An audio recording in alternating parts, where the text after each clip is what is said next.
Jim Allison and Caleb McLaren, we probably don't say thank you enough for all that you do for us. I want to introduce the speakers. Well, there's Jim right there. Jim, stand up.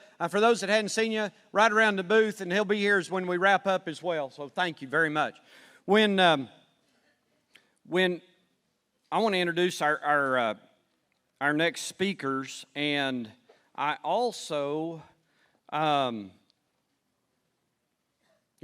information is in your book about these speakers, but let me just tell you real quick. Dr. Ty Lawrence is right over here to my left. I've had the opportunity to get to know him more over the last couple of years and some volunteer work we do with the National Cattlemen's Association, some assessments and work. He was doing most of the work. I was just glad to be along for the ride and share some information. But Dr. Ty Lawrence grew up Dalhart, Texas, cow-calf operation.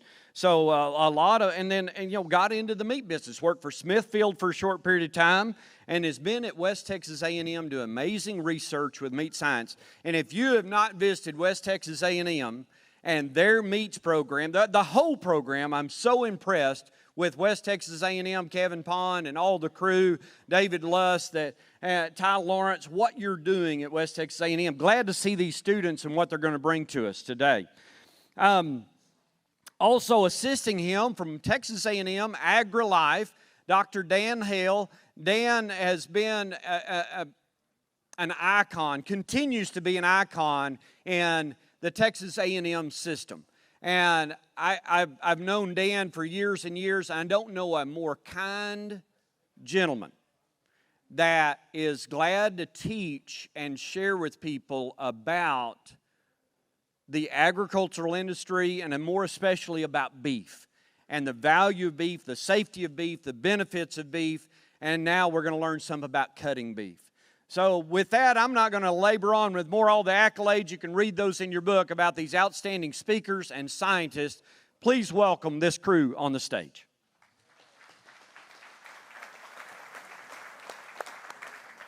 All right. Hey, while we get started, I'm going to ask Ty to introduce his crew, because the real speakers are what they're going to do with their hands in just a minute. So I'm excited that we've got, they tell me, the hardcore team that can get this job done and fabricate a beef animal in less than an hour and a half. So, man, that's great. So, Ty, first of all, tell us about the lunch that they had, thanks to the Texas Beef Council, and also this side of beef is thanks to the Texas Beef Council. And then we'll let you get started. Okay. A thank you to Donnell, and a big thank you to the Texas Beef Council for sponsoring lunch and for sponsoring this half of beef that's on the stage for you today. So lunch was a petite tender. How many of you guessed that correctly? Petite tender, nice, congratulations. Also known as the Terrace Major, sometimes a shoulder medallion, multiple names are part of that. And these gentlemen are going to be cutting that today. We'll make sure that you see what one of those looks like as it comes out of the carcass. So let me introduce our team real quick. And what I want you to know is these are 5 of our current team members. And today this is part of our A team. These kids are near the end, some of them at the very end of their educational portion with us. And they're to the point, there's very little training on my end. It's more, here's what we need done, go. And they make it happen. So I'm going to introduce Coy Shields, Caleb Baker, Carter Mortensen, Will Boyd, and Bryant Son. These 5 gentlemen, again, they're near the end of their educational portion with us. These 2 over here, actually, they graduated in December. They never left campus. They started grad school immediately. 2 of these gentlemen are moving to the industry here in about 2 weeks. One into major packing and one into stalker operations. And then the one in the middle begins vet school in August.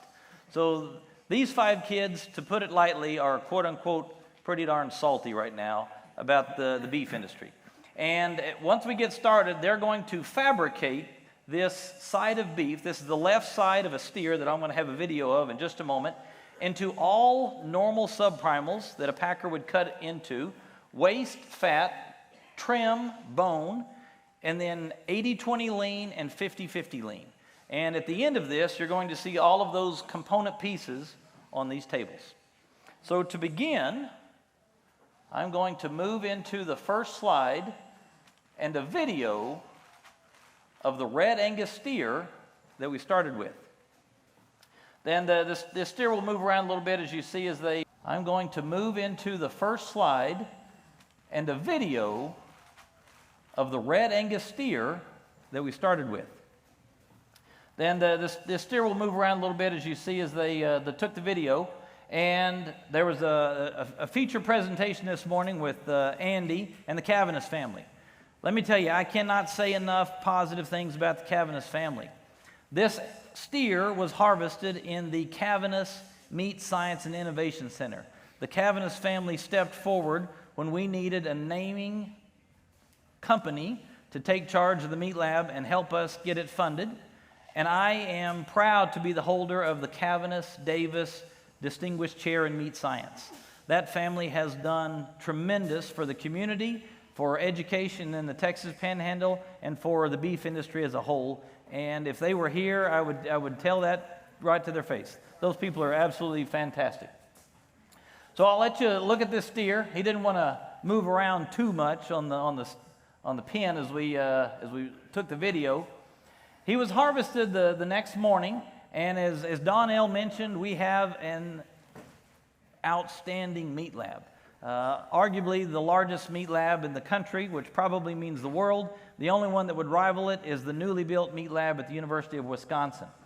They're a university that prides themselves in processed meats, and I'll probably tell you that they have a better processed meat program than we do today, where we might catch up to them. But in converting live animals into carcasses and red meat, I don't think there's anybody that can beat the program that we've been able to build on campus in Little Oak Canyon, Texas. And so if you're ever in the greater Canyon area, stop by. And stop by and see what we've built. On average, we have 5 tours a day, 5 days a week, 52 weeks a year of our meat lab. There's a lot of people that want to come see what we're doing. And most of all, people want clean, sanitary environment and watch everything. You can take a video, you can take a picture, you can see the entire process, because we want the public to know how food is made. We have nothing to hide, and that's a big part of our educational program at WT, is helping the public understand what we do on a daily basis. Dr. Hale, do you want to say anything? Yeah, let's talk a little bit about what's on the table, because we'll be going through slides and then showing what's on the table. So that animal that you just saw is laid out here. And so the chuck is down front end of the animal. So this would be the head of the animal if the animal's still alive. This is the back of the animal. So the very top line of the animal, this would be the belly. So the brisket, which is here, is going to sit right here. So chuck and brisket. And then we come to the middle of the animal where we have the rib and the loin. So this rib has both, this section has the rib section and the plate, which will be here. We'll be pulling cuts out of every one of these pieces of meat that you're seeing here. And then we're going to go to the loin, which also has the flank still attached. So again, the back is here, belly's down there, rear flank would be right here, front flank would be up there. And then we come down to the rounds. So these students are all going to be where here's the Achilles tendon, of course, that animal would be hung up from the rail from. So we'll let them start getting to work. We're going to start working on cuts, and we'll kind of talk through here what they're doing. Every once in a while, we'll take a break and jump in here and talk about what they've done so far. So back to you, Ty. Okay, thank you, Dr. Hale. As soon as that comes up, I'll talk about what we're doing in the industry. So you heard Trevor Cavaness talk about the cow part of the industry primarily, although they do have a small fed beef program. So if you pull up a report, this kind of data is reported by USDA Market News every day. Today we're killing about 126,000 cattle. Same for yesterday, it'll be the same tomorrow. What you won't see right now, one of the things Trevor mentioned, is very many cattle dying on Saturdays. There just aren't the numbers to justify a Saturday kill anymore. The other thing that I'll have you notice is we're at 77% fed cattle, 23% cows and bulls. That's an indication that we're in drought. In a normal year, we're 80-20. In a really wet year, it'll get down to 82-18. And that number tells you exactly where you are as a country in a drought situation or a cow culling situation. One of the features I want to start with on the top left is this picture that you see here. You see some cattle moving through a plant. You should see lots of stainless steel. That's a picture from Cargill in Schuyler, Nebraska. And that is the feature of modern beef processing. If you went into the Cavanagh family's 2 new plants, you're going to see stainless steel everywhere. It is the cleanest food processing environment ever created in live animal to carcass processing. At 5 o'clock in the morning, before processing begins, you could literally eat off the floor. I'm not kidding. I would do it. I would let my kids do it. It is that clean when they start the process. Now, a few minutes in, maybe not so, but it is extremely clean when they start every day. The next feature you see is this person here, a USDA grader, assigning quality grades and yield grades, which we're going to talk about a little bit. Think prime, choice, select, standard, yield grades 1 through 5. And then lastly, hundreds of people doing exactly what these 5 young men are doing, processing a whole carcass into all of the subprimals that go into a vacuum package, that go into a box, that go onto a truck, that get distributed all across this country and all across the world. Our beef goes everywhere. And Trevor hit the number right on the spot. 15% of the average beef carcass, doesn't matter if it's a fed steer or heifer or a cull, cow, and bull, goes to some other country. And there's value there. In fed cattle, it's a little over $500 an animal right now. That's a big deal. If that stopped, you would notice very quickly when that stopped. So I'll keep moving. The other thing that I want to highlight is a paradigm shift in our industry. The cattle feeders would recognize this very apparently.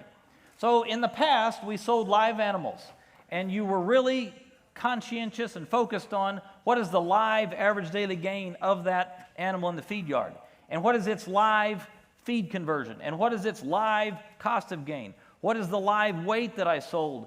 Beef in the past was treated solely as a commodity, and most importantly, there was no information up and downstream. That day is gone. Today's paradigm is you now sell a graded carcass, and that information goes right back to the one that sold it. We are now calculating carcass average daily gain. That's a paradigm shift. We're now calculating carcass feed conversion, carcass cost of gain. We measure the carcass weight, the quality grade, the yield grade, the marbling, the back fat thickness, the ribeye area of every single one of these carcasses. Today, there are 70 branded beef programs, and information passes minute by minute. That is the current paradigm. So I'm going to talk a little bit about what the beef packer faces on a daily basis in their processing of animals. And first and foremost is food safety.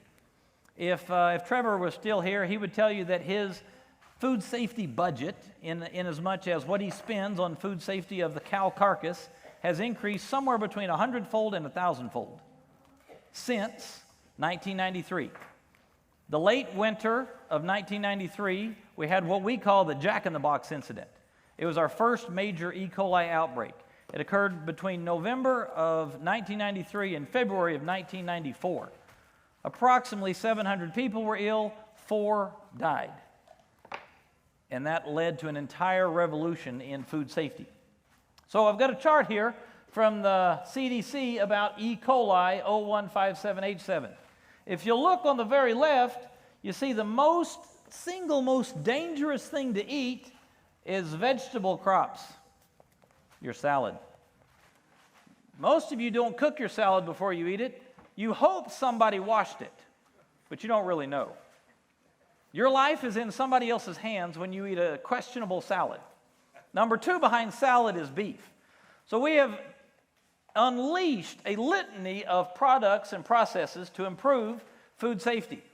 And here's one of our big issues: mud and manure. So cattle walk into a processing plant, and they might be covered in mud and manure, or they might have literally none on them. But imagine you're this guy, and you've got 7 seconds to split down the midline of that animal. And you've got to cut through the tag. And that's actually not that bad. Go north. Nebraska, Iowa, Minnesota, South Dakota, there are mud balls the size of softballs hooked to the midline of cattle. That becomes a challenge in processing an animal without contaminating it. So we assume we're contaminating the carcass in the dehiding process, and we've developed a litany of strategies. One of those is to feed a probiotic. So if we overwhelm the rumen with positive bacteria, the thought process is through competitive inhibition, the good bacteria will outgrow, outlive, and outcompete the bad bacteria. That's one method. Another method is to apply a vaccine. We've developed vaccines against salmonella, vaccines against E. coli. We can give those vaccines in the live animal phase and reduce the pathogen load that comes into the processing facility. We can spray a bacteriophage onto the outward hide of the animal. That bacteriophage is a virus, and that virus kills bacteria by replicating inside the bacterial cell. In the time course of about 20 minutes, one viral particle will insert itself into a bacteria, replicate into about 20,000 new virus particles, and rupture the original bacterial cell. And the process repeats again. So you spray this onto the hide of the animal, you allow a few hours of time to pass before you let them into the processing facility, and the outward portion of the animal is now cleaner. We can simply wash them with what we might call a fire hose method, and we're trying to reduce the population of bacteria that come into the plant. We can also use a hide-on carcass wash. This is becoming an extremely popular technology. It's kind of like your car wash, except instead of driving your truck through it, the animals go through it after they've been stunned and exsanguinated or bled. So they're hanging by two legs, and the hide is about as clean as you would if you were putting a show steer into the ring. It's a pretty clean, very nice looking hide. We can also steam vacuum where we're going to open up the hide. We can then steam vacuum where we just opened up. We can also put a hock and a shank cleaner onto the carcass and coat that shank or hock in 180 Fahrenheit water, so we can cook any bacteria that might be there. We can apply a pre-evisceration wash. We'll put organic acids onto the carcass to kill any pathogens that might be there. Think something like acetic acid or vinegar, maybe even lactic acid. These are all very common in the system.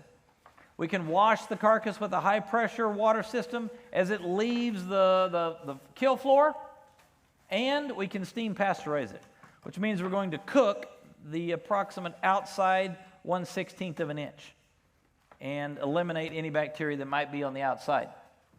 The point I want to make in all of these technologies is that we've added hurdle after hurdle after hurdle after hurdle, and if you followed me, there's about 12 of those. And so the whole point is we start with a bacterial load that we assume is relatively high, and every time we go through a hurdle, we want to get lower and lower and lower and lower, and ideally, we get to zero. That's the point. So that we're producing a very food-safe product each and every day. And this hurdle system is very much in place against E. coli, and it works very, very well. And I want you to know that every beef processor in America uses this same technology to reduce the bacterial load of their products. However, there's a new one coming. Not that it's really new, but it's kind of hitting the radar in the beef world. And that newer one is salmonella. We've been working across the industry, not just WT, Texas A&M, Colorado State, Kansas State, Oklahoma State, Texas Tech. The entire industry in this part of the world has been working to figure out how do we control the next one. Because the likelihood is within the next 10 years, the government will ask us to control it in a manner similar to E. coli, which is no tolerance in trim and in ground beef. So we're trying to figure that out right now. Dr. Hale, do you want to interject for a moment? Yeah, let's kind of see where we're at, because these guys, they're working up a storm, they're sweating, Way to go on that. So let's kind of go down cut by cut. If you would, kind of everybody else, just put your stuff back together so we can kind of talk back through and see what we've done so far. So I'll start with the brisket here. This is brisket came off of the chuck, the belly of the animal. This is a whole brisket. The brisket is made up in two parts that we often refer to. And this part here would be called the point half. It's kind of like the point of the animal as they're standing here and their point. That's the very front tip of that animal. The point half and the flat half. So what do they call this part in barbecue world? This part we would call the point half. Anybody know? From here forward? A money maker. Well, that'd be good, yeah. How about, anybody want to call it the moist brisket? Then I'm going to ask you want lean brisket or you want moist brisket? So as you look at that, the reason they call this moist is because they call it the fat brisket, because it has all these other muscles. There's several muscles that come together, and between those muscles is seam fat. This part is just one single muscle called the pectoral. We'll see some pieces of that we'll talk about in a minute, but that pectoral is that lean, and it cuts into that sliced brisket. I personally like the flat part, but if it's cooked right, I like the point part because of all that fat. Really good, very flavorful. So what temperature are you supposed to cook brisket to? What's the temperature you want to get to? Okay, we don't want to cook it rare, do we? No, we're going to cook it long, and slow, and hopefully get it up to about 195, 205. Everybody talks a little different in that 200 degree range. Man, that's really well done. Why do you do that? Well, because every one of these muscle fibers is a connective tissue layer. And really, when you cook it that way, long and slow, you turn that connective tissue into jello, basically. It's gelatin. And so you're like chewing through jello. So tender to chew through jello, right? Well, that's what you're trying to do. That's how you make this very tough muscle, very tender and flavorful, the way you cook it, long and slow. There's some other major muscles. Hopefully you can get a picture of this. It's kind of hard for me to pick this up. But as you look at it, what he's done already, he started pulling the pieces of the chuck. This would be called a square cut chuck. In the old days, everybody asked me, where can I get an arm roast? Bone in, they would slice it here, arm roast, right here. Where would I get a blade roast? Well, that part is right here. They cut blade roasts or blade steaks. They muscle bone that. Again, this is through research, Texas Beef Council, National Checkoff, paid for research to see, can we maximize the value of your cattle, therefore improving the value of your live cattle, if we can sell these and merchandise these in a different way. And we did that on this beef as well as on cows as well, to say, how can we maximize the value for you? And we found out muscle boning is the way to go. So as you take these muscles out, you're going to have these different sections. So this kind of looks like a heart, doesn't it? One nickname for that is the clawed heart. It's the triceps muscle. Many use it now. You might see on a menu called clawed, and they'll just slice it into thin slices, just like they would barbecue, cook it a lot like barbecue. And then also it makes a roast, much like a top round roast, which we'll see later. And then also they pulled a muscle, which many of you have heard before, and that's the top blade. There's a shoulder blade muscle right here, and there's two muscles. This is the top blade. This muscle on this side is the mock tender muscle, chuck tender muscle. So this muscle is extremely tough. A lot of times they're going to pot roast this, kind of cube it and pot roast it. This muscle, they found out, is the second most tender muscle in the animal.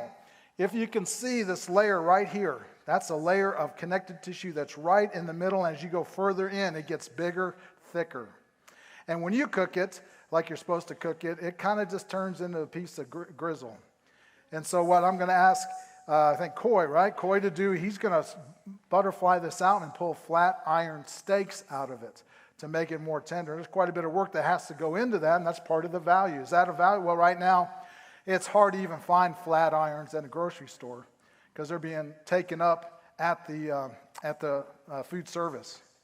And that's this other muscle. You have this muscle. He's going to end up pulling out of this also the petite tender. That's one we'll see here in a little bit. So that gives you an idea of what he's doing here on the chuck. Some major muscles, muscle boning out. So again, we have the flank muscles. This is the If you take a look at it, some of the flank muscles that he started to pull out, we'll talk more about some of the bottom sirloin. We'll talk about fajitas once we get all the tenderloin, once we get the diaphragm out, this muscle, and the inside skirt. We'll get those 3 skirts together. He gets this out, we'll talk about those. On the rib, this rib has been chined. So what that means is now I can take this and I can bone it out and make it into a ribeye steak plus some barbecue, back ribs, things like that. Yeah, it's a little cold, so we'll see how him work through a frozen piece of meat here in a minute. And then we're going to have this tenderloin, which he's pulled out. So he's pulled out the full tenderloin. Now the tenderloin has 3 pieces. So we have the butt portion here from my hand going this way. We have the center portion where the filet mignon comes from, and then we have the tail. And we'll let Ty tell us about some meat glue that we do with this tail here in a little bit. But that's that full tenderloin. Notice it still has some fat on it. We'll actually take that off. The more you take off of this, the more it costs. And so how you buy this depends on how much work you want to do, but quite often they're going to totally denude it, which means take all the fat and even connective tissue off of it as well. He's gone ahead and separated in the rest of the short loin from the sirloin, and he's pulled out some other muscles that we'll talk about. But in that cut, we have our sirloin. We're going to have our top sirloin, bottom sirloin, and our strip steaks are going to come out of this portion as he gets. And then next we have the rounds. If you take a look at the round, he's pulled out the H-bone, which is a piece of the hip, and then he started to separate out the knuckle. So everybody take your knee, put your finger on your kneecap. Okay, finger on your kneecap. Go to the outside. So this is the outside right here. This is on the bottom side. That's the table there. Inside, we're going to see the top inside round down here right now. This is the outside round. Eye of round is in the back side, that muscle that runs right back down through the hip. And then we have this round tip or knuckle that we call, and that is that muscle that sits right on top of the femur, right in front of your kneecap. So that gives you an idea of where we're at. So we're going to keep going. We'll talk about more applications in just a minute. Where's the barbecue grill? Yeah. Come on, Andy. So Next year. we're going to talk about another issue that the Packers face on a daily basis, and that is liver abnormalities. Something that most of you might not even think about, but is front of mind for most Packers. And so it's bigger than the liver, but the liver is the cause of the problem. So I'm going to show you some data here that indicate the greatest number of liver condemnations are due to abscesses. And that's the real reason that I bring this up, and the reason that it's an industry issue. So just after lunch, this is the right type of photo to show to everybody, right? Yum. Yum. I want you to think of tapioca pudding. So this is what we would call an A+ liver abscess. And that's a too frequent outcome in our fed cattle industry, and it leads to some losses of the entire value stream. So let me tell you a little bit about what this is. So bacteria escape the GI tract. They might have escaped somewhere along the mouth, lips, gum, esophagus. They probably escaped in the rumen, and we're pretty sure they can also escape in the small or large colon. Regardless of the exact location, they get into the portal vein. Everything in the portal vein goes to the liver. The liver is trying to filter out all of these bad things. The bacteria in particular are negative. And the one that we're worried about causes these large pustules in a liver. And those are mostly filled with inactivated or dead white blood cells. And the liver is a loss. That's okay, the liver is only worth $8. But the bigger problem is you might have lost the entire amount of viscera. So the 4-compartment stomach, the small and large intestine, the spleen, the lungs, the heart, the esophagus. It could all be a loss. Well, now that's $50. So that changes the math just a little bit. And maybe more importantly, that might have been hard to get out, hard to cut out of the animal. It might have stopped the chain. Last Wednesday night, we had research cattle. These 5 guys were with me, And we had a project, 372 cattle. Their liver abscesses were so severe, the chain stopped over 200 times. I can assure you, every time the chain stops, that's one animal you don't kill tonight or today. So if it stopped 200 times, you just pulled the kill back 200 head. So that's a big deal. That adds up real quick. So the liver abscess could be so bad that the liver is adhered to the diaphragm, which is adhered to the lung. A hard breather might not be a BRD case at all. It might be an animal that has a severe liver abscess, and it's all glued together. And every time the animal breathes, they pull a 13-pound liver forward and push it backward, and pull it forward and push it backward against the rumen. That might make breathing just a little bit difficult, and then that animal might be a hard breather. And when it comes out and it's open, you for sure lost everything. All viscera gets condemned. There's another issue here that we see somewhat, but less frequently, telangiectasis. It's an issue that is completely unknown in our industry. Most of the research in this has been done in Eastern Europe. We still don't know what causes it, so out of an abundance of caution, we eliminate it from food production. We don't even allow dogs and cats to eat this. It is eliminated totally. And another one that is a rising issue is a liver fluke. In the past, that was relegated only to South Texas, Florida, and the Pacific Northwest. Well, I'm here to tell you now you can find flukes in just about every part of the country. A veterinary friend of mine told me that they have now found the snail that is a part of the life cycle of the fluke in Gruber, Texas. That's pretty darn close to here. So, if you haven't been treating your calves for liver flukes, now would be the time to start asking your veterinarian about that. That is an issue almost nationwide today. In total, liver issues pull $430 million out of industry value. That's a decent amount of money for a liver. But the liver affects a whole lot of organs and a whole lot of value around it, more than just the value it has in and of itself. So let's talk about those visceral yields for just a moment. And I say that because a tremendous amount of that 15% of the value is found in the viscera. For instance, the single most valuable thing in a beef carcass is, not the beef carcass, on the kill floor is no longer the hide. Most people have historically thought the hide's where the value is. Well, the hide's where the value was. Hides reached a peak of about $150 per piece. Now that value has fallen to as low as $5 per piece. On average, we're running about $30 right now. The value is now in the tallow. Inedible tallow in and of itself is worth $30. If I had inedible and edible tallow together, tallow is now the single most valuable piece of an animal off the kill floor. After that, you see a tongue. Any big lingua taco eaters in the house? I see 3 hands. That's why we ship most of these to Japan. $30 for the tongue in Japan. That's a good value.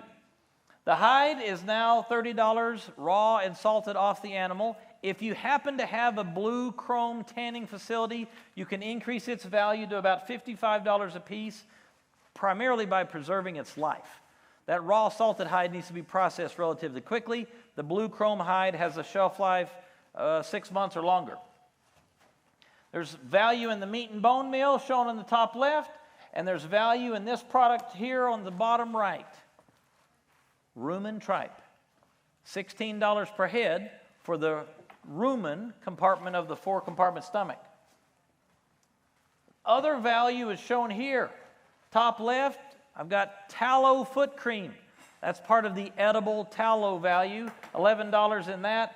$10 for the oxtail, and $11 for cheek meat. How many barbacoa eaters do I have? Okay, a few more than tongue. Barbacoa is cheek meat. So anytime you have an opportunity to eat barbacoa at a restaurant, try it. You'll be pleasantly surprised. Other value that you see here in viscera, top right, That's the honeycomb or the reticulum stomach compartment. Most of that gets exported for menudo components to Mexico. Bottom left, the liver, currently at $5. And how about the top left? Any idea what those are? Anybody? Yes, sir. Lips. That's exactly right. Lips. $5 for the lips. Yeah, $5 for the lips. Thank you. Thank you. That's better than zero.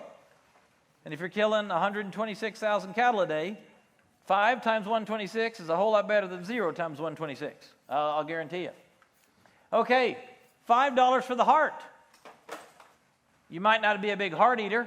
Anybody in here like hot link sausage? Hot link sausage? Read the ingredient statement on any hot link sausage. Top 3 ingredients, one of them's going to be heart. Guarantee it. Go get you some heart by getting yourself a hot link sausage. And on the bottom right, a little blood meal. You're probably not a big consumer of blood meal. Your flowers might like the iron in blood meal, but we put most of it in pig diets to keep them from being anemic. I'm getting wrapped up here on the viscera. Top is head meat. And you got to be thinking, what's head meat? So I want everybody to look at me. Wrinkle your forehead. Right?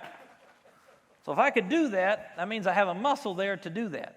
Well, there's little muscles all over your head. There's little muscles all over cattle heads. So we get all those little muscles off, and we sell it as head meat. It's a low-cost raw material for sausage. Get about $1 for the lungs and about $1 for the spleen. That doesn't seem like much, but it adds up if you're killing a lot of cattle, and it does work well. Then there's other things that are not on a market report, and so they have highly variable value. We sell the aorta as a soup material. We sell bile. We sell casings, feet, fetal blood, gallstones, hernia patches. We sell the pancreas, the pituitary gland, the sweetbreads, suet, tendons, the thymus gland, and trepas. There's value all throughout that critter. If I add it all up, right now there's about 263 pounds that come off the kill floor in value, and there's about $169 per animal today. Again, most of those things go out of our countries, out of our borders, to some other country where another population finds greater value than we do. And we're thankful for them to buy that product. They add value to every one of our beef animals. Dr. Hale, do you want to give us an update? You bet. Hey, I want to just kind of follow up on what he said. Then I also, Ty, when you come back on, explain about when you say stop the chain, why do they stop the chain, and what does that mean? But before we do that, we'll talk about the round. But one exercise that I do with 4-Hers, we have this little kind of demonstration. And I tell them, we take them to a grocery store, and I tell them, go find products that have beef, that are beef and have beef in them. Go find them, okay, throughout the store. And they'll go to the meat case, and they might, if they're smart enough, go over to the frozen food case, and they'll find beef there. But I can walk almost every single aisle, except for maybe the seafood section over there, every single aisle in a grocery store, and I will find products that have beef in them in some form or fashion, in some of the things that Ty just showed you. We use beef for everything. Anybody put cosmetics on this morning? Okay, if you did, then there's beef products in that cosmetic. If you ate some candy, there's some beef products in that candy. If you take a vitamin pill, there's particularly multivitamins, there's beef products in that multivitamin. If you take B12, okay, that's about the sole source of vitamin B12 is in beef products because it is high in B12. So then the other part is okay, why do we eat beef in the first place? Tastes good. That's what everybody says, and that lunch tastes good. But there's a bigger reason, and I think we ought to realize the contribution that we make. And that's what we're going to get to now is the meat part of it. To the world, you make a contribution. One animal, they say, feeds up to 500 people. You're making a contribution in that person's life for protein, iron, zinc, vitamin B12, and other things that they only get from a nutrient-dense product called beef. Solar-powered beef. They eat plants. It goes into meat, makes high-quality protein. And so if you look at that, we eat beef and we provide a tremendous contribution to the world because of what you do on a daily basis. Now, we do like it because of taste. And let's start with what Brian's done here. Brian has done a great job. Basically, this was our round. Okay, and look what's happened. We're down to the heel of the round that's still there, which I'll ask him to pull out in a little bit. But then we have these 3 cuts. These 3 cuts are all different round cuts, and you'll see them in the store. You'll see this in the store as a top round cut. So they'll take this. You might roast it, slice it if you're in food service, or you might cut it, a major muscle off of it right here, and then cut steaks. So here's a roast, and then you cut steaks going this way as you go through. Also, it might be interesting to know that if you eat beef jerky, majority of that comes from round cuts, mostly from cows, but also some beef is in that, some fed beef. But if you go eat jerky, it's going to come from the rounds of a cow generally, or from some beef that comes from overseas. So here we have, this is the tip. This is that knuckle that sits on top of the femur. This is the outside round. Okay, and that outside round has this eye of round that's attached to it. So these are all steaks, roasted. They tend to be tougher. Of course, the toughest are basically these 2, the bottom round and the eye of round. These are used for roasts and food service. They're also used for when they cut them into roast beef products for sandwiches and things like that. And then also steaks and roast that you'll sell in a grocery store. So all of this, multi-reasons and multi-ways that they use it. Instead of having a full-cut round steak that has a little bone in it, now they muscle bone it out into this form. Excellent job, Brian. Way to go. So as we work our way backwards, so far we've got this is that strip loin. Now, when we talk about fat, so this animal, this is actually the surface that we would use to grade. And we're going to talk about grades here in a minute. This is that 12th rib surface. Carter, would you, I think it's Carter, right? So if you'll pick that up, that's a mirror image. So these 2 went together. Bam. And when they rib the carcass between the 12th and 13th rib, he's already pulled the 13th rib out of here, 12 ribs over there. This is the grading surface that we're going to talk about when we talk about grades of beef. And they would look at marbling. They would look at fat along the outside to measure fat, the ribeye size. When we talk about those things, that's what we're talking about. And so Ty will tell us what this animal was.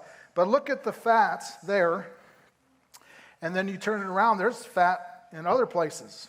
What we've determined is when you increase the fat about 1/10 here, you may increase it 1/2 inch to 1 inch in other places on this animal. Kind of like humans, right? All right. So that kind of gives us an idea of what we're doing there. They're working on the rib here still. This is that flank steak that they pulled out of the flank. There's only one. It seems to really absorb, marinades well. It's used as a gourmet. Quite often you can see the fibers are going through here. So you can distinctly see almost like shoelaces next to each other. And so they would cut it this way. Some people use this for a fajita, but it's a pretty expensive fajita. And they'll use it as a gourmet, maybe put some stuffing in it, roll it, and use it in food service. All right, so we come down to the rib. Right now he's pulling the cap off of the wholesale rib. He's got several cuts. Let's go ahead and let's take a look at our different, and then we'll turn it back to you, Ty. But let's look at these, what we might call the fajitas. So here's 3 major fajitas that we use. And then we'll show you what they also use for fajitas. Okay, so here we got, if you can see that's where we have, this is the original fajita. This is the diaphragm muscle here. Okay, this is the diaphragm. This muscle is probably the second highest price per pound item in the entire animal, price per pound, next to tenderloin, because it has a tremendous market overseas. And they bought it. And they got used to it long ago when this was considered, because it's the diaphragm muscle, even though it's a muscle, they call it a variety meat. And there were no tariffs on variety meats. And so because of that, they were able to ship as many as they wanted to Japan at no tariff. So they bought the heck out of that. We ended up discovering the fajita, and that kind of took this is the original fajita, that kind of just went across the U.S. And since these are all going to Japan and I can sell those for $9 or $10 a pound, they determined, well, we're going to use some of these alternative mussels, and this is one of the major ones. This is called the inside skirt. So outside skirt, kind of the trade name for that diaphragm, inside skirt. And this is the sirloin flap, F-L-A-P. So bottom sirloin flap. And they'll actually butterfly this out, and they'll make this into lean strips. This is probably much better. In my mind, this is a better fajita than the inside skirt. This has quite a bit of connective tissue, not as much fat in between the muscle fibers as here. This is the best one by far, but you have to pay a lot of money. This is probably half the price of this one on a per pound basis. But if you go into a store and it says beef for fajitas, where did that come from? What do you think? Did it come from here? Maybe. Now here's another mussel. It's a long, thin mussel. Okay, that's actually, you take a look at that. They could make that into a fajita. Okay, how about down here? We got some, there's our lunch. We'll talk about that in a second. So here's a piece of the brisket that we ended up, when we fabricated between the 5th and 6th rib, we actually ended up pulling this out and separating from the brisket. We don't want this as a brisket because it gets really thin. And if you cook it like a brisket, it's going to be like leather. So they pull this off, and they're going to make this and fat it. They might cube it or do something to tenderize it a little bit, and they'll make this into a cheap fajita or strips of beef. So they're taking anything they can to make this into beef strips or something at least more than what I would sell ground beef for. All right, so let's go ahead to talk about this. This is the shoulder petite tender. This is what you ate today. They cut this, they fabricated, they put a little bacon around it. Man, mine was so good. I don't know if yours was, but mine was great. And so as they put that, they might actually sometimes put two of them together, okay, and then they'll cut steaks, and then they'll put bacon around. Did everybody have a toothpick in theirs, right? That holds all those pieces together. Boy, in my world, that tasted as good as a tenderloin. It did. It tasted different as far as flavor, but tenderness, man, it was good. So again, muscle bone, you can't hardly buy this in a retail grocery store because these are all going food service. So because of that, they have tremendously increased the value that comes out of a carcass because of this muscle boning. So I'll turn it back to you, Ty. But tell us about the chain and what that means and why we have to stop the chain. So the beef processor operates in an extremely mechanistic manner. And let me back up and give everyone a piece of American history.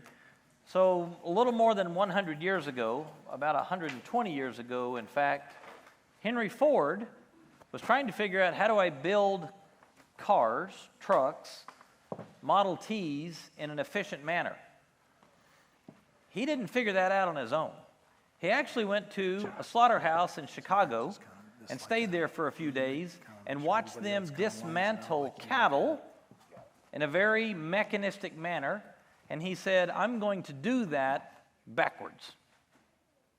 So the entire mechanical revolution of automobile production came from dismantling cattle at a slaughterhouse in Chicago. Today, we don't do it by gravity on a steel chain. We do it in a moving fashion. So the entire facility has a rail, and the cattle move through rails, but they're being pushed by a chain in what we call a pace line. At the maximum slaughter speed, which is 390 cattle per hour, the center to center per carcass is 9.23 seconds. In a realistic fashion, if you start a little to your left and you go a little to your right on a 3-foot center, you have about 7 seconds of operating time between animals. And that doesn't sound like much, but let me tell you, these people, just like these young men here, they get real good, real fast. And there's people that are so good, they can do their operation, take a few seconds, sharpen their knives, talk to their buddy, maybe even make a phone call to their girlfriend, and then the next carcass is there. They're pretty good. So when you stop the line, as we did the other night with our research cattle, 200 times, you can imagine the scowls and angry looks we got about our cattle and the high rates of liver abscesses. That wasn't met with a lot of pleasure. They were ready for us to be done. So, since this year's theme is it's all about the numbers, let's get into marketing and the value inherent in all of these cattle, and then ultimately the beef products that these guys are cutting. So if you're a cattle feeder right now, you have two options in general. Number one is I can sell the live animal, and when I turned these slides in, prices were at $1.69. Today they're at $1.75. Or I can sell carcasses. Again, at that point they were $2.65. Today they're about $2.80. So that's your big option, number one. I told you earlier we have shifted the paradigm from live to carcass. In the Texas Panhandle, southwest Kansas area, we sell about 90% of cattle in the carcass form. About 10% are sold in the live form. 90-10. Years ago, it was just the opposite. So that's your first option. So if we sell live cattle out of the feed yard, you sell the entire pen as live animals. The out cattle, those that are heavyweight, lightweight, yield grade 4s and 5s, dark cutters, callus, blood splash, select, standard, no roll, 30 plus, dairy type, bullocks, hard bones, all those outs are not readily exposed. You don't exactly know which one is which when they're live looking at you in a pen. And your ownership ends when the cattle leave the feed yard. They get on the truck, goodbye. Write me a check in 24 hours. Next pen of cattle. That was the old paradigm. That's a great risk to the buyer. And often, if they're a really risk-averse buyer, they're going to bid you down just a little bit because they can, because they don't know exactly what they're buying. And the greatest reward is also to the buyer because you may have a pen of really high-quality cattle and you sold them live, and you don't receive any of those premiums that would have been offered for those cattle. Another option that's very popular in Nebraska, Iowa, Minnesota, or what I'll call our northern states, is selling cattle in the beef. In this method, we're selling the entire pen as a hot carcass. So we own them to the carcass scale. The out cattle are still not exposed. You still don't know how anything graded, and your ownership ends as they cross the scale. That's important. Because if you had a carcass condemned for any reason, the owner stands the condemned carcass. Whereas in live sales, now the packer stands the condemned carcass. And so the risk has shifted all the way to anything that can happen to the hot carcass scale. But the greatest risk and the greatest reward are still to the buyer, the beef processor. The more common method today is selling each individual animal on its own value and its own merit. So we're selling carcasses individually. They are priced individually. They are valued individually. The actual hot carcass weight is measured. The quality grade is determined. The yield grade is calculated. And all of those can be a discount or they can be a premium. Either or. And we may impose other discounts upon these carcasses. Now the greatest risk is for the producer, and the greatest reward is for the producer. And I'll tell you, this is arguably the best method because everybody gets paid for exactly what they brought to town. The packer only pays for what the producer brought to town. No more, no less. There's an exact transfer of value. One concept that I want everyone to understand is the value between a live animal and a carcass animal. So follow with me in the math. I promise to be quick on the math here. When live price was $1.69 per 100 pounds, and I divide that by a standard dressing percentage of 63.75, I get $265 in the meat. Okay? If I take a $265 in the meat price and I multiply by a standard dressed price, I get $1.69 per hundredweight live. The key point in that is when you sell an animal to the processor, you're always and only selling the carcass. all of those byproducts that I mentioned, the hide, the heart, the lungs, the viscera, they're not part of the pricing mechanism. That's part of how the plant operates on that yield. That's how they're paying for all of those employees to be there. That's how they're paying to keep the lights on. And that's how they're paying to keep the refrigeration running. That's how they're paying to buy water and treat the water going out.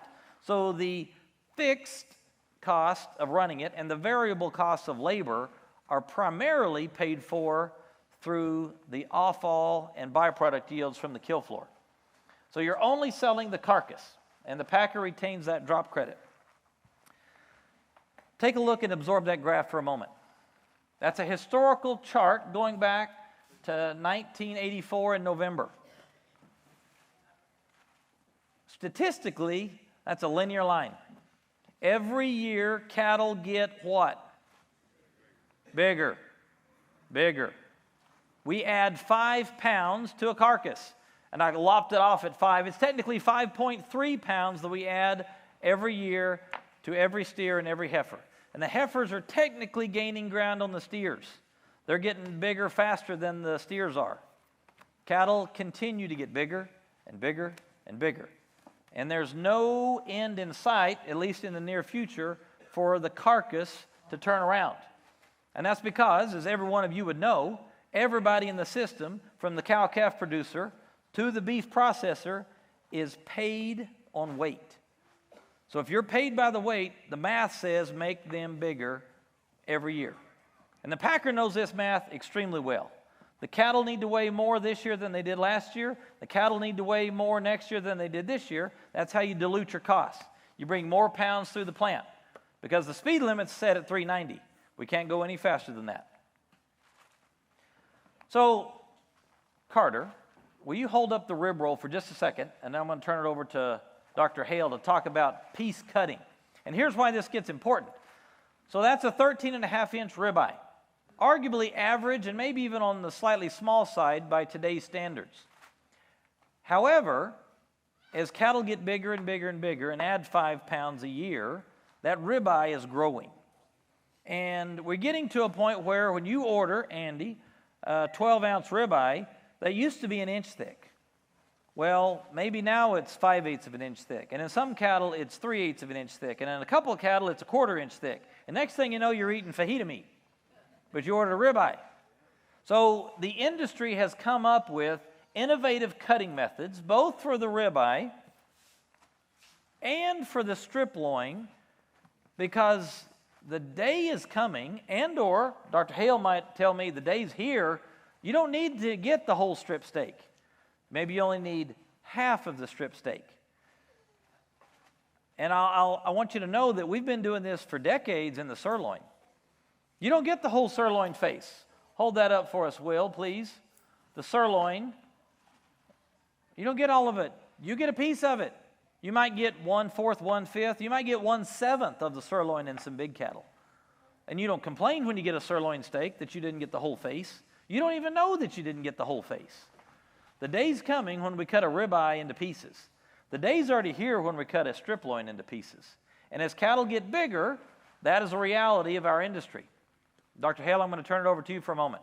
Yeah, so let's just look at this rib, and then we're going to turn over to Donnell Brown, and he's going to come up, and we're going to take a short break. But as we do that, what he's done, a beautiful job, man. These are experts. I'm just so proud of what you've done. Ty and training these people, beautiful job. So he's produced this ribeye for us. Prime rib you had last night, that's it right there. Beautiful job. Trimming that.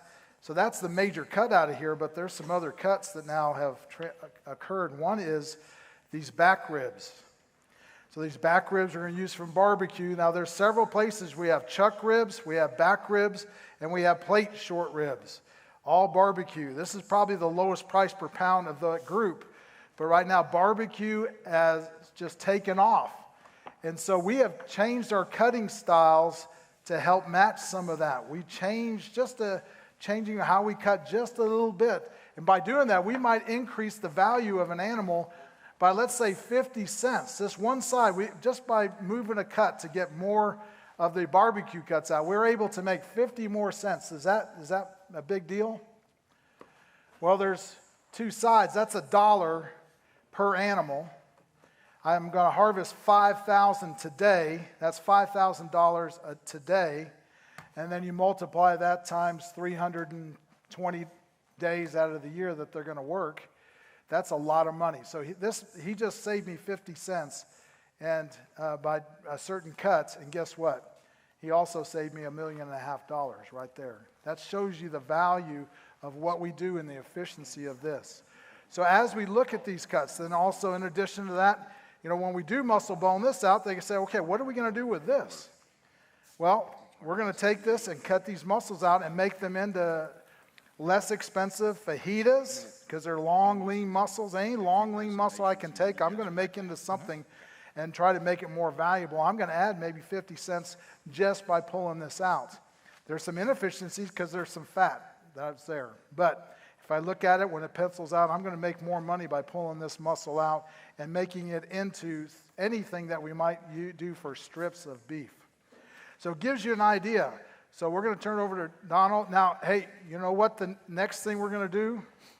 We're going to tell you what every single piece of this meat was worth and the final dollars that this animal was worth to a packer.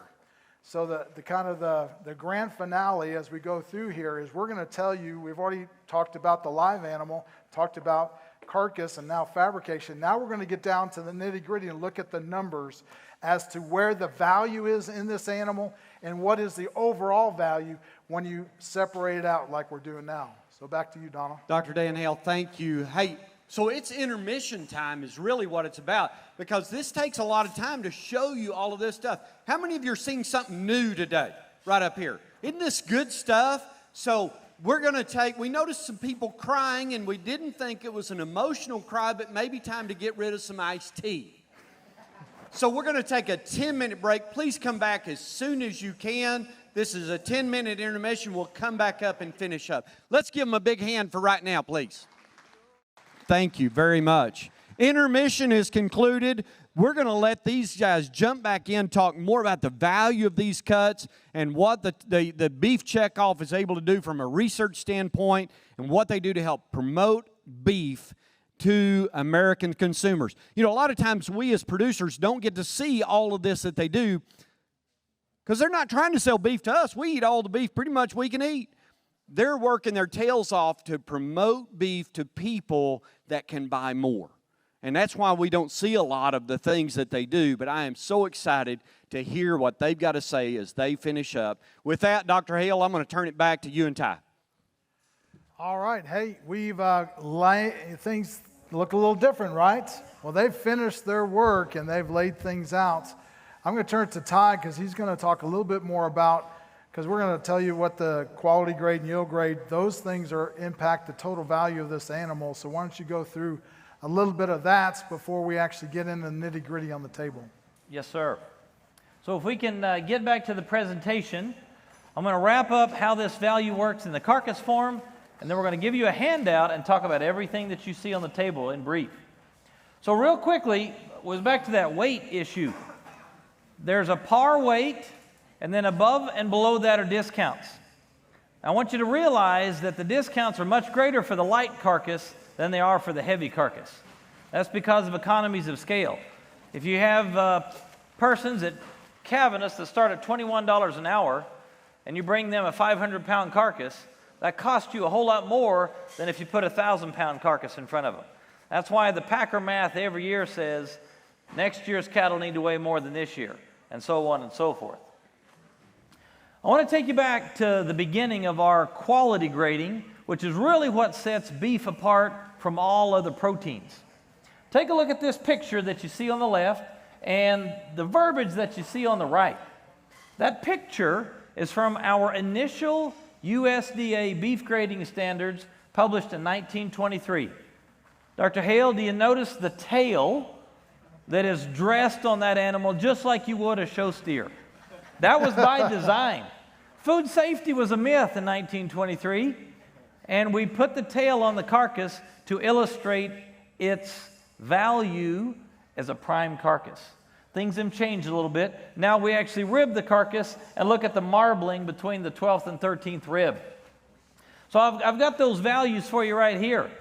If I start on the far left, that's a prime ribeye image. You see lots of intramuscular fat in that ribeye, and that provides the flavor, the taste, the eating experience. And as we move from left to right, premium choice. Think certified Angus beef. As we move back one, you see low choice or commodity choice. Select and then no roll. That's our industry. White tablecloth on the left, prisons and school children on the right, and everybody else in the middle. The numbers reflect where we are today as an industry. Almost 10% prime, 1/3 premium choice, 40% low choice. We're still at 12% select, and the prisoners and school children get 3.4% of our beef. That's quality grading in a nutshell, primarily driven by marbling. We pay a premium for prime and premium choice. Par is commodity choice. We take dollars back for select and standard. The goal is to at least be small zero or better when your cattle reach the processor. In addition to quality grading, which is an assessment of how good is the beef, we have yield grading. That's an assessment that the producer arguably doesn't see very much. The consumer never sees. Yield grading is an estimate of how much beef do we have, how much of this carcass ends up on those first two tables in subprimal form. So on the very left, you see what I say is YG1, yield grade 1, a very trim, heavily muscled animal with minimal waist fat. As we go to 2 to 3 to 4 to 5, you see a greater and greater quantity of trim fat, back fat, subcutaneous fat that must be removed from that eye. That is a yield loss. When a ribeye, hold up a ribeye roll here for me. When the ribeye leaves the packer, it has about that much fat on it. Same as the yield grade 1 picture. So all of those other yield grades get trimmed down to what the yield grade 1 came into the kill floor looking like. All of that is yield loss, and that is assessed as a discount. Two pictures for you real quick to illustrate the importance of yield grade.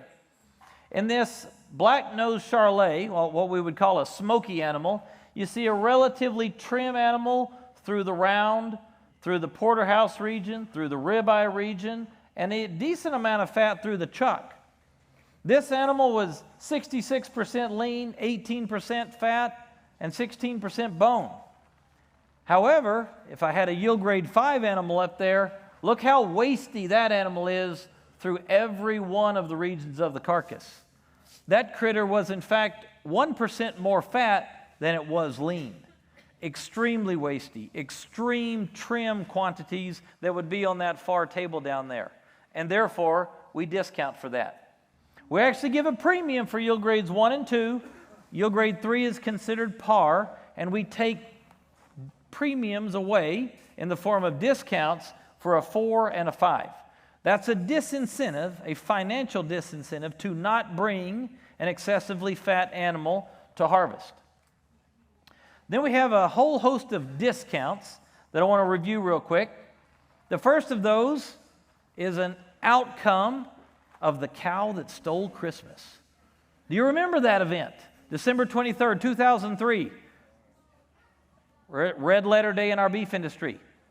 We announced that a cow had been found in Moses Lake, Washington, that was positive for BSE, bovine spongiform encephalopathy, or mad cow disease. January 12th, 2004, just 2 weeks later, we start mouthing every animal, all 126,000 we harvest every day in this country. We're counting teeth. If they have 3 or more permanent incisors, shown in this third picture on the right here, they're considered 30 plus. In that first month or two, they might as well have been radioactive. Because now we're cutting with a different knife. We're sawing with a different saw. We're using a different steam vacuum. It was paranoia for the first few months. And that continues to this day in a muted form. However, there's still a discount because that meat is a little bit tough to market, particularly in foreign markets. So we've got to keep it separate. We segregate the 30-plus carcass. We debone that carcass completely before the products leave the facility. And right now, that's a $14 discount per 100 pounds of carcass weight. We have a dairy discount in our industry. So if you're a feeder of purebred Holsteins or purebred Jerseys or Hojos or anything like that, you receive a discount for bringing an animal with less than desirable muscle-to-bone ratio to process. The picture on your left is a Holstein ribeye.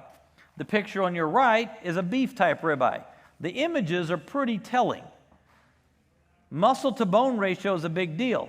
This muscle is worth, on average, $7.35 at retail. That bone is worth, on average, about 26 cents. That's a big difference. Therefore, there's a discount for bringing a dairy-type animal to harvest. We have a discount for a hard bone.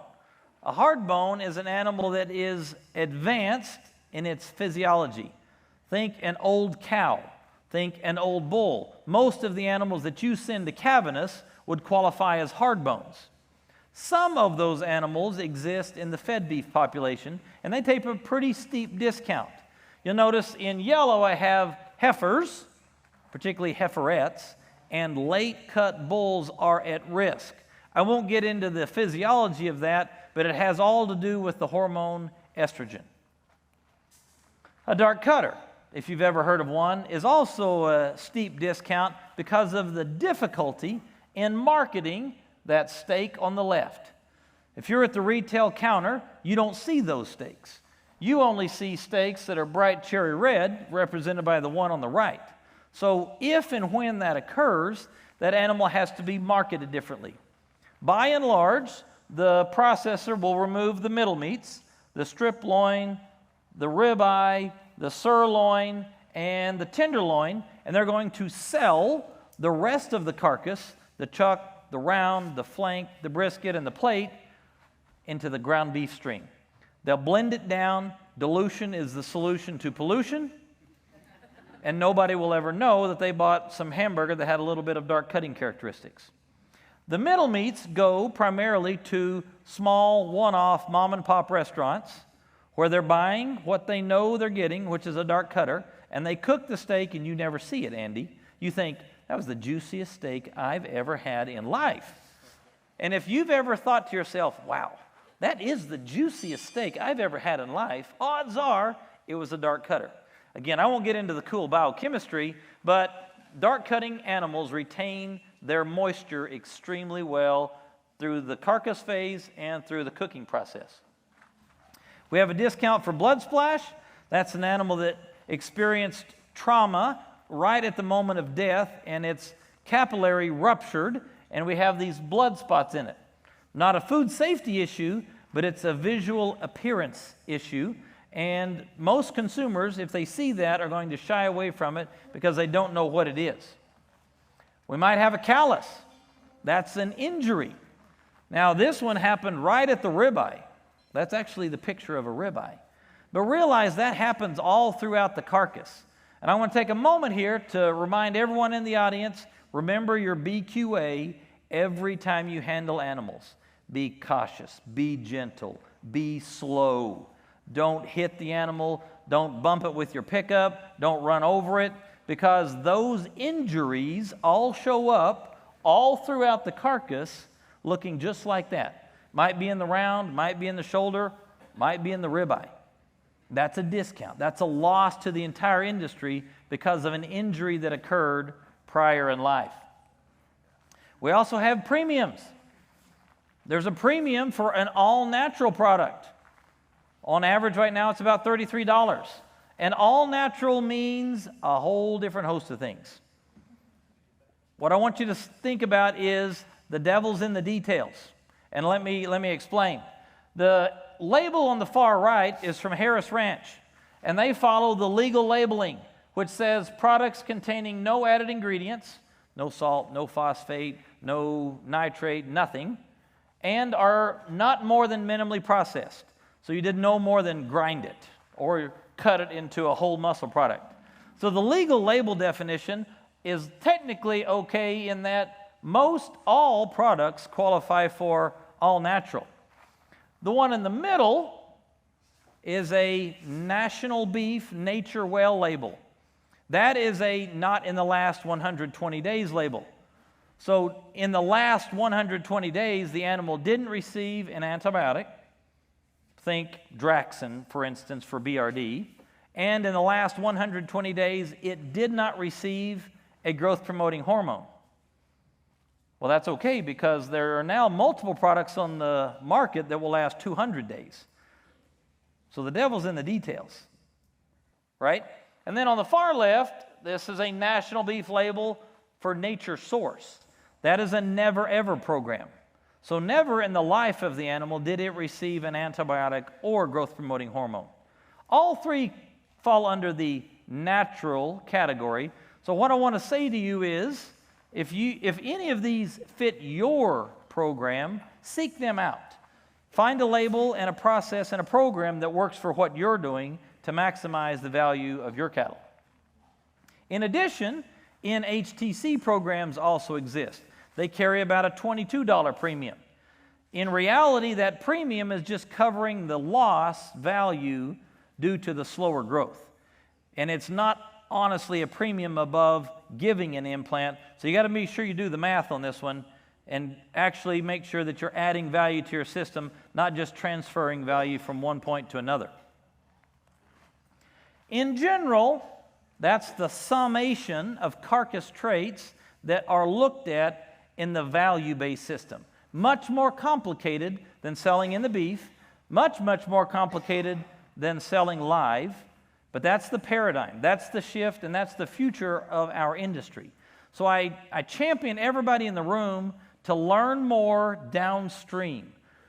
You may sell calves to the next person in line. Stay with them. Find out what happens next. How are your cattle adding value to the stock operation? How are your cattle adding value to the cattle feeding operation?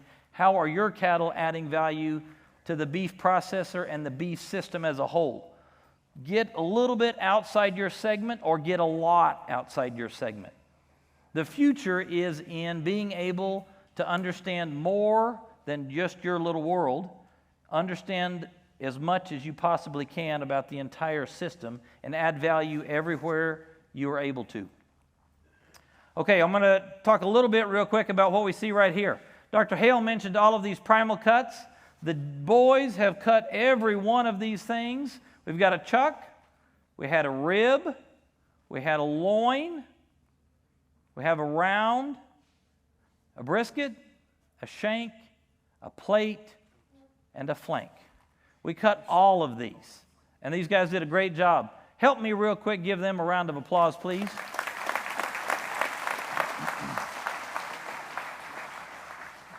I want to talk just real quickly about the advances that we've made in marketing. If I go back 30 years in time, marketing was just right here. I have a prime product, I have a choice product, I have a select product. What do you want? 30 years ago, well, you still want prime. That's okay. Yeah, I'll still want it. But that was your options. That was marketing. It was just a USDA stamp on the package. Marketing has changed. Starting in 1978 with certified Angus beef and a vote that said this is something we need to do. One person changed the industry by voting yes. That initial product spec added value to the carcass, and others copied. Cargill said, you know what, we're having a whole lot of success with this certified Angus beef, but there's some cattle in here that are red and white and yellow and tan and striped and spotted.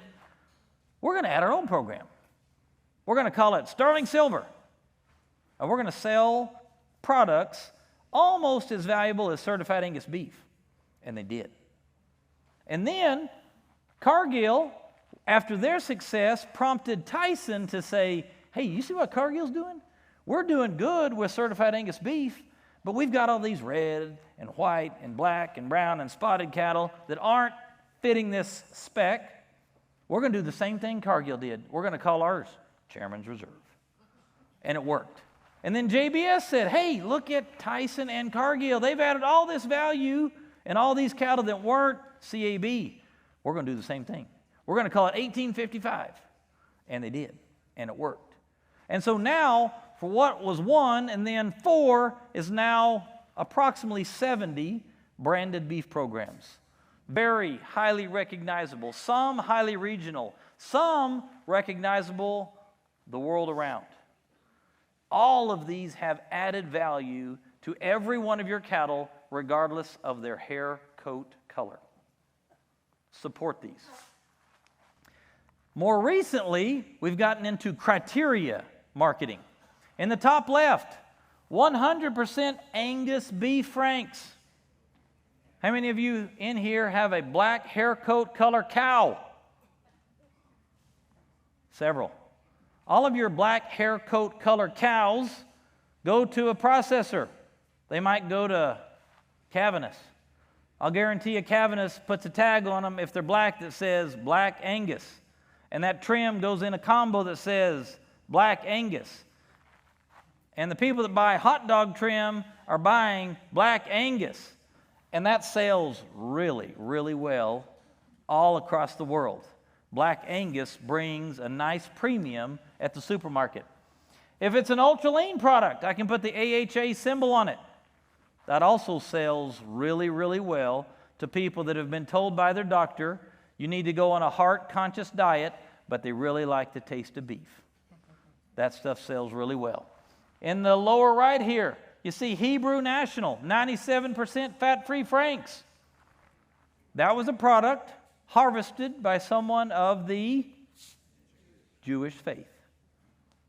That's part of our beef industry, folks. Now, more interestingly, they typically only eat the forequarter. They can technically eat the hindquarter, but they have to completely devein it. Not a popular outcome. Most of the hindquarters go into domestic marketing. Most of the forequarters stay in their purview.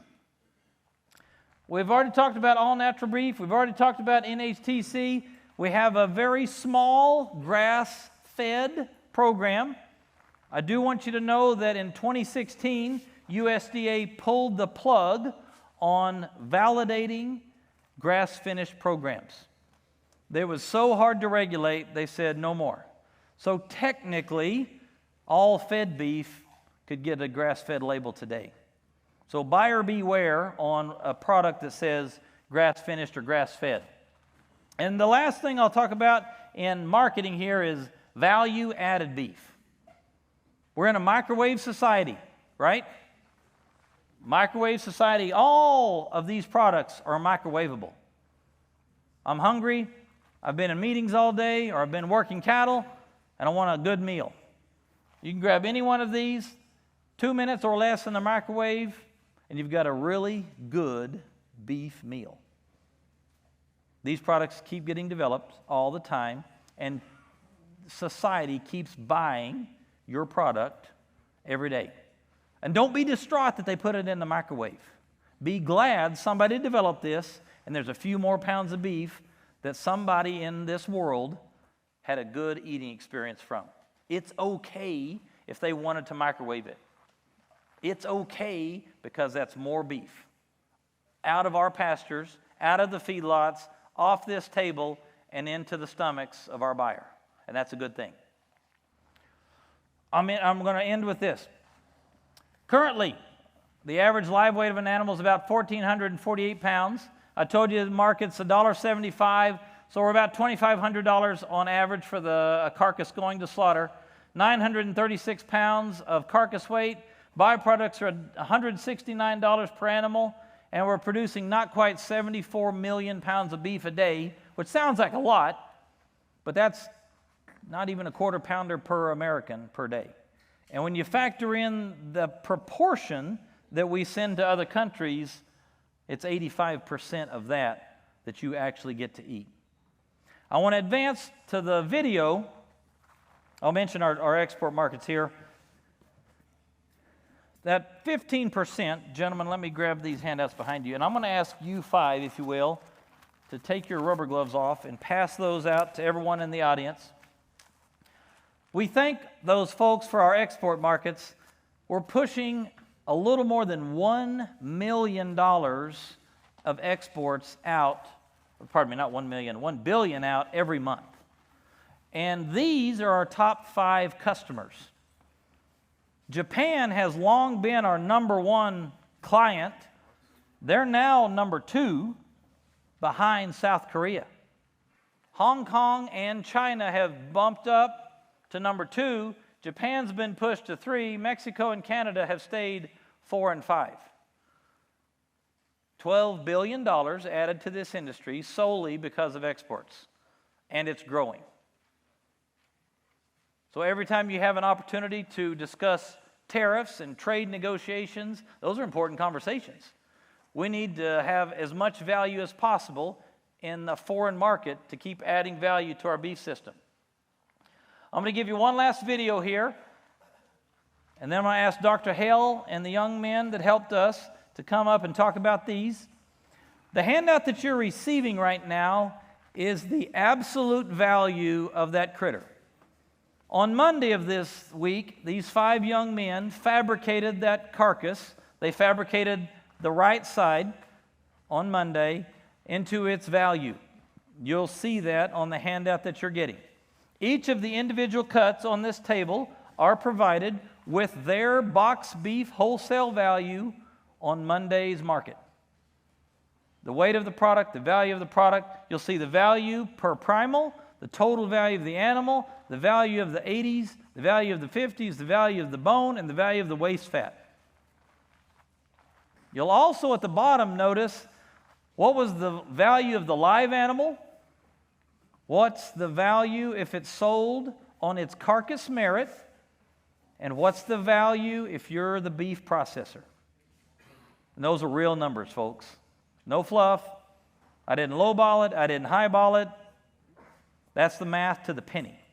You can see how everybody in the industry is doing in a one animal snapshot. Dr. Hale? So as you look at this list, when you get it, I'm going to ask you a question in a minute, but I would point out that the packer figure at the very bottom doesn't figure out expenses to get the animal harvested and then in the cooler. And that is the value to the packer, but it doesn't count those expenses in there.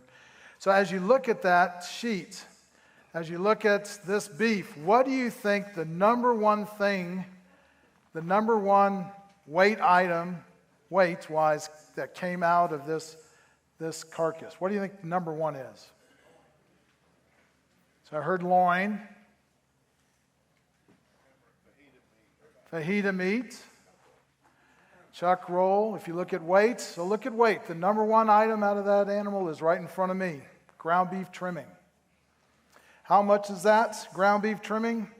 Well, that we're just talking about the 80s now, not the 80s plus the 50s. That's $527 came out of this carcass with respect to, that's not only the number one weight item, it's the number one value item out of the animal. The other, what's number two, if you look down that list as far as weight? Fat on this one. Okay, and actually I will tell you the fat on this one, why it was yield grade of 4, it actually cut out more like a yield grade 3 as far as the percent fat. So fat is next, and then what's after that? You got 50s, and then we have bone. So I will tell you that if I stand here, 56% of the carcass is from here down. It's 56% of that carcass. And of a almost $3,000 animal, $2,700 value for the whole. And so everything we sold out of this beef was $2,788.37. $500 of that was our ground beef trimming. When you add the 50s to that, that's a significant amount as well. That's another $79 added to that. So let's talk about ground beef a little bit. He talked about Angus ground beef. So how do they generally make ground beef? Well, they don't just kind of take the lean and then grind it now. They put it into big 2,000 or 1,000-pound boxes, or chubs they call it, or combos. And those combos are then shipped to somebody that will grind them. It might be somewhere else in the plant, but they might actually go to somebody like a supplier for McDonald's or for Burger King, and they will take that and they will grind that. They will grind the 80%. And then they will mix in with it, and they'll generally get that from the cull cows, not necessarily the feed yard beef. But they will mix in it to give that ground beef some flavor. They'll mix in with it either the 50s or maybe even some of this fat that you see down here, because there's some fat here that has some lean still in it. They did a great job, but it's pretty tough to get all of that out. And so they'll take that, they'll mix the two and blend the two together. So they'll take the ground beef from a cull cow, which might have some off flavors. They'll mix it with the fed beef fat, which brings some fed beef flavor to it and makes a really good hamburger. That's generally how most hamburgers are made. If it has Angus on it, then they took the lean from an Angus cow and the fat from an Angus steer or heifer feed yard, and they mixed those two together, blended them together, and made it out of that. So that's how they make ground beef, is they mix those two things together. That's why 50s are coming up so much in price. And they're, again, because of biofuels and all, fat and the use of even edible tallow, fat is increasing in value significantly in these cattle. All right, so we get past these things on this side. Now we kind of look down on this end. And so what's the next, when we think about value in this animal, the next driver in value, and the driver in the value difference between a standard, select, choice, top choice, or premium choice, and prime, has to do with 4 particular cuts. Anybody know what those cuts are? Anybody want to name one? Ribeye. So let's pull that over here. So we get this ribeye. We call these the middle meats. So we got the ribeye. Put that right there. What's next? Okay, we got the strip loin.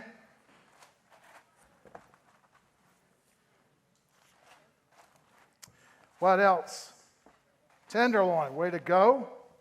And then we've got our top sirloin. Where did they hide that? Here we go. Top sirloin cut. So these 4 cuts, 1, 2, 3, 4, and this is called the culotte. This is the cap that sat on top of the top sirloin. They pulled that off. That's what we do now mostly. And so these 4 cuts right here, these 4 cuts are about $600. $600, just these 4 cuts. And what will drive the difference in prime, choice, select, top choice, and select are predominantly these 4 cuts. Drive that entire price value difference. When you say there's a $10 price difference between choice and select cattle, it's generally because of these cuts and a couple others in that mix.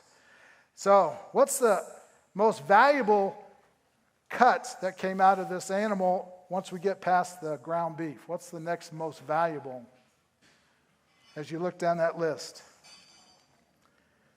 What do you see? Okay, some of the round cuts. That top, $275 on the strip. You've got another $285 on the ribeye. That's pretty valuable. Tenderloin, if you look at that, that's another valuable cut at about $163. Pretty expensive cuts. So the middle meats are some of the most valuable cuts we have in the animal.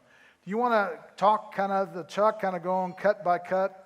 Yes, wholesale sir. Down here, and just kind of talk through some of these cuts. Allow me to grab some gloves real quick, and I'll hold them up. We'll talk through that.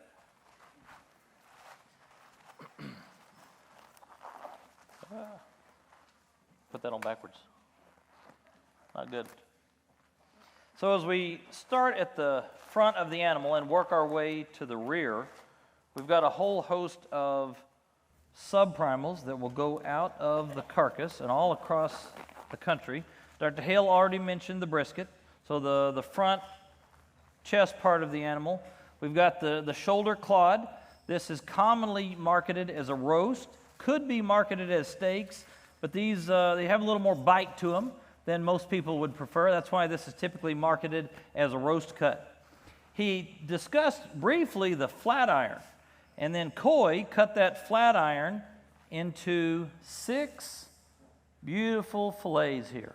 So you might remember about 30 years ago, you would have purchased a top blade, which would have been 2 of these together and a nice sheet of connective tissue in the middle, and they were cut across the grain, and you would have had a portion, and you couldn't eat the middle of it because it was just gristle. Well, Tony Mata, many years ago, figured out, hey, let's take that and fillet it, and we'll turn all of those top blades into 6 or 8 flat iron steaks. So it's really the difference of cutting steaks versus fillets out of a fish. We're doing the same thing, except we're doing it with a beef muscle cut. And this has added tremendous value to the chuck. As we've already mentioned once, we've got a petite tender, terrace major. That's what you had for lunch right here. It's about the size of a pork tenderloin. Buy this. I like to cook them whole on the grill. Makes a fantastic, really quick dinner cut. Dr. Hale mentioned the mock tender. It carries the term mock tender because it's not tender. If you eat this as a steak, it's definitely got a lot of bite. Most people would call it tough. That's why we cook it as a roast cut. Have you ever been to my hometown, Delhart, Texas, and been participant of the world's largest free barbecue? Well, in Delhart, we cook these chuck rolls as part of the world's largest free barbecue. So this chuck roll is an extension of the ribeye roll into the chuck of the animal. If you take off about this first 1 or 2 steaks right here, they're technically called chuck eye steaks. They're really pretty good.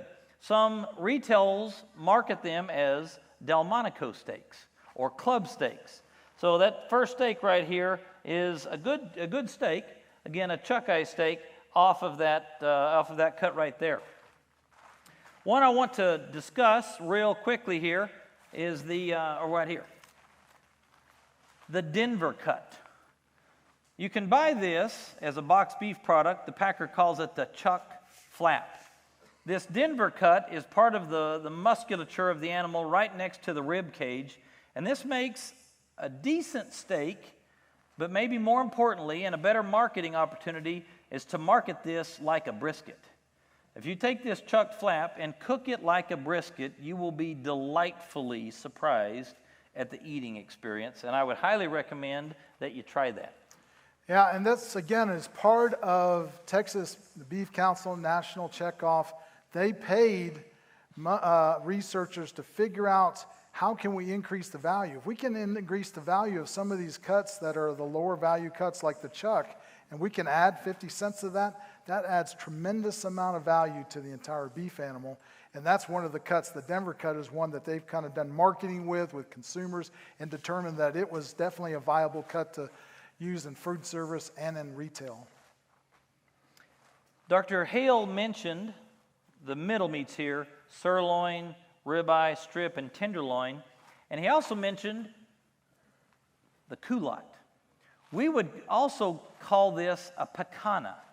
By show of hands, how many of you have eaten at a Brazilian steakhouse? Most of us. So you would be familiar with what most steakhouses call the house specialty, a picana. They'll take this, slice it about 1.5 inches thick, and they'll fold it into a U and put it on a sword. And then they'll come around and they'll slice it thin and put it on your plate. So in a Brazilian steakhouse, that is the house specialty. And so this markets extremely well now, which is why most packers will peel it off and sell it as its own muscle cut, independent of the sirloin. Have we talked about the hanging tender thus far? I don't think so. Nope, not yet. The hanging tender is actually a part of the diaphragm. So the diaphragm was right here. Dr. Hale mentioned that this is the number 2 value per pound. $15.40 wholesale. Second only to the tenderloin. It's technically part of this same muscle. This is what helps the animal breathe, inhale and exhale every time they take a breath. This one muscle does all of that. The lung is fundamentally a biological balloon, and these are what make it actually work and happen. So all of this thin meat, fajita meat, has tremendous, tremendous value in our beef animal, and that has only increased over time. More and more of our consumers want that product. Let me hold this one up and feature this just a moment. Anybody in the room a native of California, Oregon, or Washington? That's a no. I had to ask. Or they're afraid to ask. Okay, Hey, how many of us have traveled? A native of the West Coast, the left coast, right? Do you recognize this? The tri-tip. Yes, ma'am, you do. The tri-tip. So this is a cut often called the brisket of California.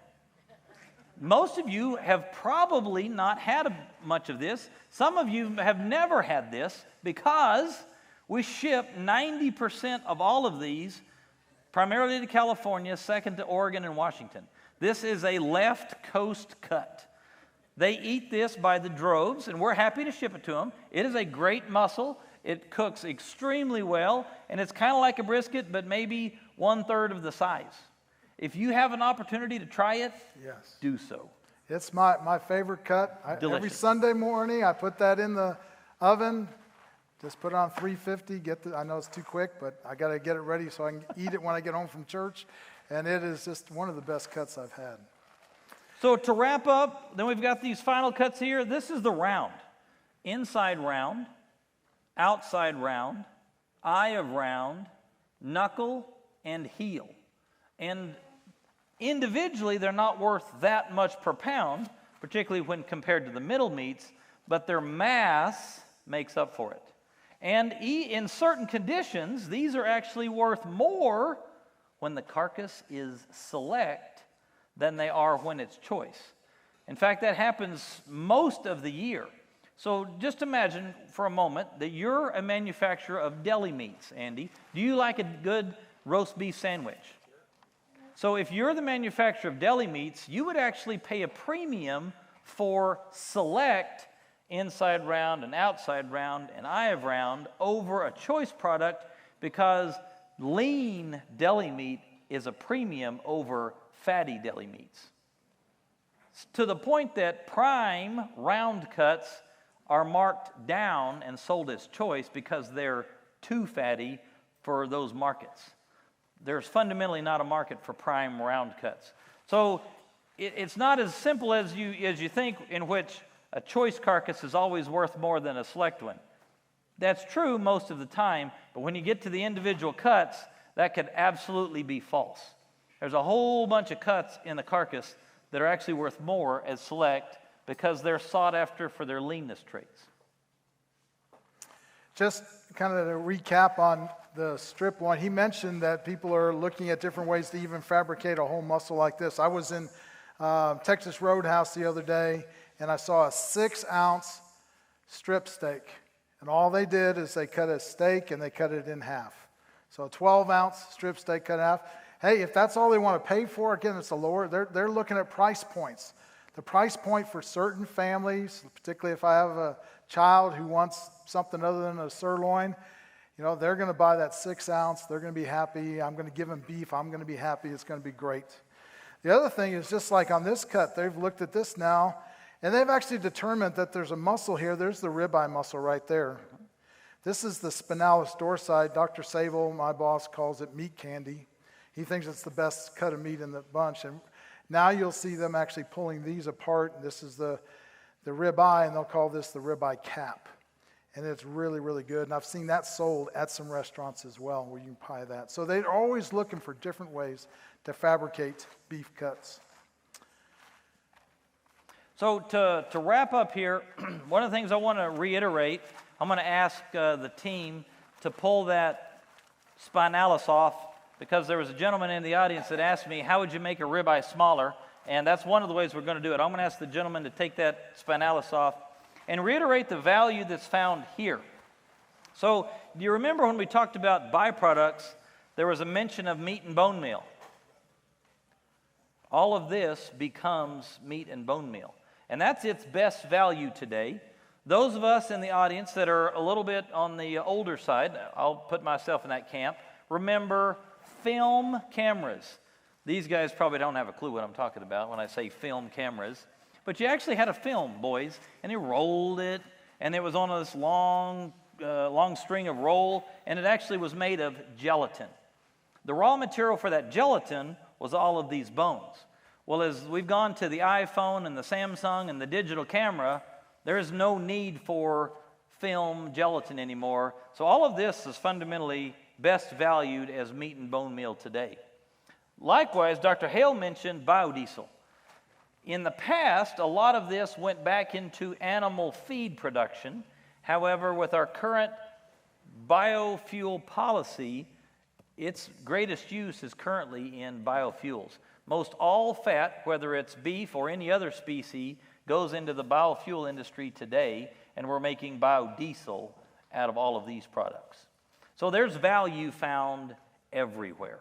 It may not be apparent to you, and as Dr. Hale indicated, you may not see it in every aisle of the grocery store. You may not see it when you pull up to Love's for diesel, but there's beef industry value all around you. And it is being maximized to the best of its ability every day. So one other thing, you'll notice there's some lean in here, and it's not because they didn't do their job. It's because it just inherently gets in there. So there's another product called finely textured lean.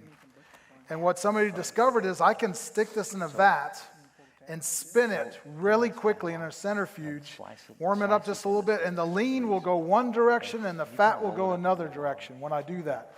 And it pulls the lean off, and then they freeze that portion that's lean, and then they grind it, and they make it into 100% beef, finely textured beef. Another way to capture value. It makes the most beautiful tallow out of the other side. Last thing, if I can hold this up, this is some purple ink. That tells me it was USDA inspected. So every piece of meat that comes to the grocery store or food service has been inspected for safety and wholesomeness and has passed. It is the second, next to nuclear energy, second most highly regulated food safety-wise industry in the United States. Okay, this gentleman behind me asked a great question earlier, in as much as, how do you make a smaller ribeye? So the gentleman pulled off the tail. They rolled up the spinalis, or meat candy, into a log. If we had brought butcher twine with us, we would tie that into a roll, or we could net it into a roll, and then you can slice those into spinalis medallions. Then you take the rest of this, which is the longissimus muscle only, and you have a smaller portion. So it's portion control without complete elimination of the ribeye shape. Now, as these continue to get bigger and bigger and bigger, we're going to have to continue to get innovative, and it may take a little compression. Another technology is to crust freeze this, compress it into the shape you want, and then slice it to look like the ribeye. So we're going to get more innovative as we continue to grow, and there's a great example right there of a pork fillet. So we've got a nice little beef fillet here, but it's actually the longissimus dorsi muscle. So your client received the whole product, and they're happy, and it's portion controlled. This is all possible, and we're going to get more innovative in this industry as the cattle continue to get bigger. All right, so we hope that you've got a pretty good picture of what happens as you went from that 1,400-pound steer down to these individual cuts. And also, I really want to stress the contribution that you make to the world, as you can see through the things that you do on the ranch and how valuable that is, I believe, to society. So thank you. Ty, anything else? One last thank you to Andy Holloway and his team, Donald Brown and his great job as a moderator, the Texas Beef Council for sponsoring Dr. Hale and these young men. Thank you for your attendance, and thank you for allowing us to share our day with you.